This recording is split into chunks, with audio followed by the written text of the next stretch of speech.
Hello guys, welcome back to my channel. আজকের ভিডিওতে যে টপিকটা নিয়ে ডিসকাশন করব, আজকের মার্কেটটা কেমন ছিল এবং আগামীকাল বা আগামী উইকের জন্য আমরা কি টাইপ অফ প্ল্যানিং করতে পারি। তো প্রথম কথা হচ্ছে, আজকে যে মার্কেটটা ছিল সেটাতে আমরা প্রথমেই ফার্স্ট 10 মিনিটসের মধ্যে যে জিনিসটা দেখলাম যে 25,300 যে লেয়ারটা ছিল সেই লেয়ারটাকে মার্কেট পুরোপুরিভাবে ভাঙলো। পরের দিকে ওই জায়গায় যখন রিটেস্ট করতে এলো সেই সময়ে 25,300 যে কল রাইটাররা ছিল তারা সম্পূর্ণভাবে নিজেদের পজিশন ধীরে ধীরে গোটাতে শুরু করে দিল। এই পুরো বিষয়টা ইন্ডিকেশন দেয় যে টোটাল একটা বুলিশনেসের যেটা নিয়ে আমি গতকাল অলরেডি ডিসকাশন করেছিলাম যে 25,300 এবং 200-র মধ্যে একটা ন্যারো রেঞ্জ। আর 25,300 যদি ব্রেক করে এবং কল রাইটাররা যদি নিজেদের পজিশন গুটিয়ে ফেলে তাহলে সঙ্গে সঙ্গে আমরা কিন্তু এখান থেকে বুলিশ মোমেন্টাম দেখতে পাবো এবং 150 থেকে 200 পয়েন্টের কাছাকাছি আমরা আজকে একটা চরম বড় বুলিশ মোমেন্টাম দেখলাম। যে মোমেন্টামটা সম্পূর্ণভাবে একটা ভোলাটাইল, কারণ প্রথমে প্রচণ্ড স্পিডে ওপরে ওঠা, পরে নামা, 300 রিটেস্ট করা এবং তারপরে সেখান থেকে 25,550-এর উপরে গিয়ে ক্লোজিং দেওয়া।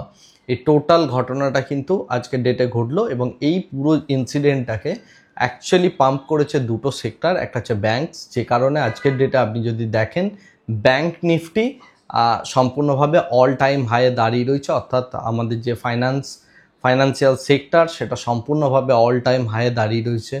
যদি রিজন বলতে হয় তার কারণ হচ্ছে একটাই, সেটা হচ্ছে আরবিআইয়ের কনস্ট্যান্টলি লিকুইডিটি পুশ এবং তার সাথে সাথে ওপেন মার্কেট অপারেশন থেকে বন্ড পারচেস করা।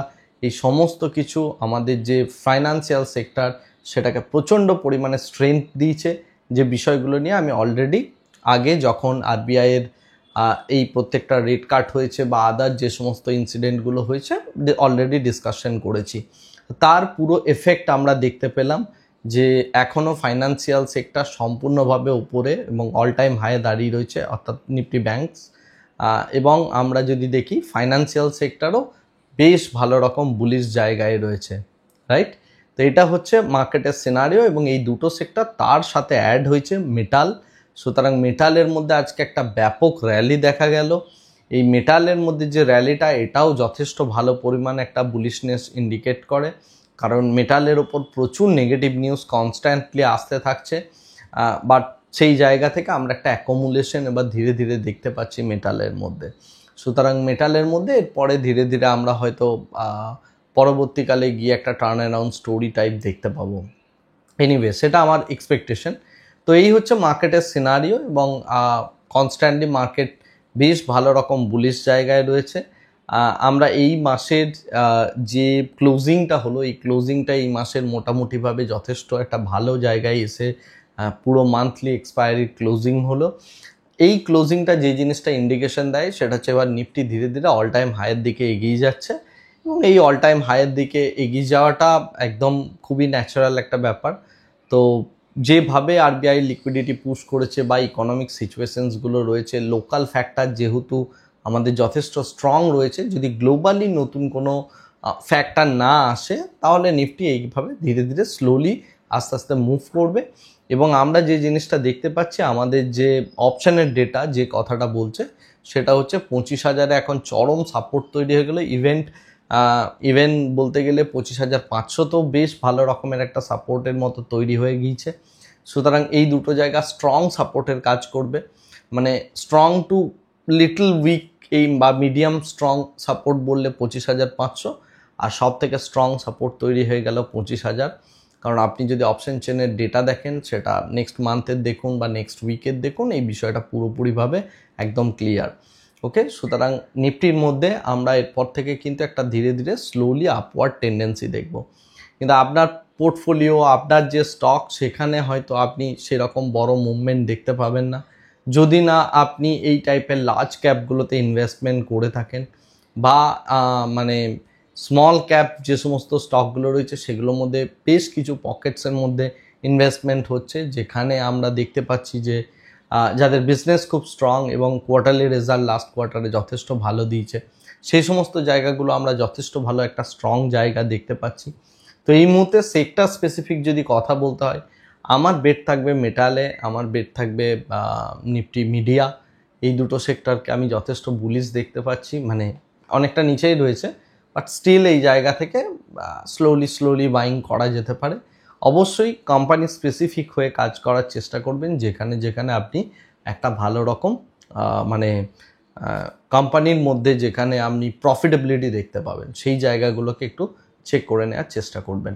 সেকেন্ড যে বিষয়টা নিয়ে একটু কথা বলবো সেটা হচ্ছে যে এই মুহূর্তে নিফটি বা ব্যাংক নিফটিতে আমরা কি টাইপ অফ স্ট্র্যাটেজি করতে পারি। আমাদের যে ভিক্সের ডেটা রয়েছে সেটা যে কথাটা বলছে Nifty already India VIX already 12.59%-এর কাছাকাছি চলে এসছে, অর্থাৎ আমরা এবার লো ভিক্স টেরিটরিতে চলে গিয়েছি। এতদিন অবধি আমরা হাই ভিক্স একটা টেরিটরির মধ্যে ছিলাম, সেই জায়গা থেকে আমরা লো ভিক্স টেরিটরিতে যাচ্ছি।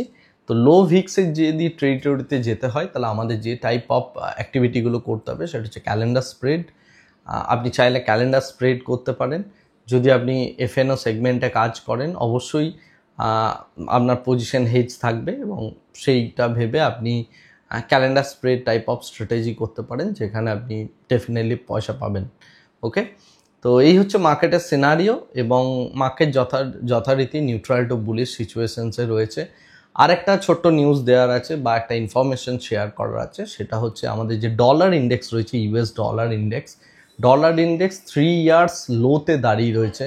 এটা ইন্ডিকেশন করে যে বাদবাকি জায়গাগুলোতে বা ইমার্জিং যে মার্কেটগুলো রয়েছে সেখানে একটা টু সাম এক্সটেন্ট বুলিশনেস আমরা দেখতে পাবো। তো সেই জিনিসটাই আমাদের মার্কেটের মধ্যেও ঘটছে, যেহেতু ডলার ইন্ডেক্স আমাদের 3 বছরের লোতে গিয়ে দাঁড়িয়ে রয়েছে। এই কটা ইনফরমেশনই দেওয়ার ছিল, আজকে আর নতুন করে কিছু বলার নেই। অনেক সেক্টরই রয়েছে যেগুলোর মধ্যে আমরা বুলিশ মোমেন্টাম দেখলাম, একটা হ্যাপাজার্ড ওয়েতে বা একটা ভোলাটাইল স্টেট থেকে একটা স্লাইডলি বুলিশ স্টেটে গিয়ে বন্ধ হলো, which is very much healthy for this market. এবং আমার মনে হয় যে মার্কেট এবার ধীরে ধীরে আবার নতুন করে নতুন থিম খুঁজে নিয়ে আবার একটা মোমেন্টাম শুরু হবে। দেখা যাক সেই জিনিসগুলো কতটা যায়। তবে আমাদের লোকাল স্তরের মধ্যে যথেষ্ট ভালো রকম স্ট্রেংথ রয়েছে ইকোনমির মধ্যে। শুধুমাত্র গ্লোবাল ফ্যাক্টরগুলো যদি না হিট করে তাহলে এখান থেকে আমাদের মার্কেট মোটামুটি একটা স্ট্রেংথ দেখাতেই থাকবে, এটা আমার অ্যাটলিস্ট এক্সপেকটেশন। ওকে, যাই হোক, এরপরে যদি কোনো রকম সিচুয়েশনাল চেঞ্জেস আসে বা অপশন ডেটার চেঞ্জেস আসে সেই সমস্ত বিষয়গুলো নিয়ে আমি আগামী দিনে যেরকম ভিডিও বানাচ্ছি নিয়মিত ভিডিও বানাতে থাকবো। আজকের ভিডিওটাকে আপাতত এখানেই শেষ করছি। Thank you very much, bye bye, tata.